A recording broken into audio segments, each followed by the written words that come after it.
War Update InfoPod. How are Americans reacting to Trump's war with Iran? Good afternoon. You're listening to the War Update InfoPod. Updates and breaking news. 5 days into the conflict, public opinion inside the United States appears cautious and divided rather than strongly supportive.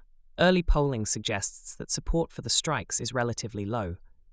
One Reuters Ipsos poll found that only about 27% of Americans support the attacks, while 43% oppose them, and nearly a third remain unsure. Other surveys show similar patterns. A YouGov poll reported 48% of Americans disapprove of attacking Iran, compared with about 37% who approve. This suggests that at least in the early days of the war, opposition slightly outweighs support. The reaction is also strongly divided along political lines. Republican voters are far more likely to back Donald Trump and the strikes, while Democrats and many independent voters are much more skeptical about the military action. Another factor shaping public mood is legality.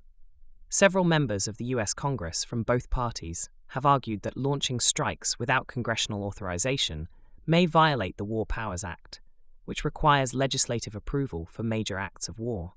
This constitutional question has become part of the domestic debate.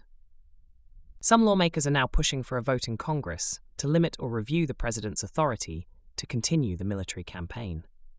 Economic concerns are also influencing opinion. Polling shows many Americans say their support could decline further if the war causes higher fuel prices or American casualties.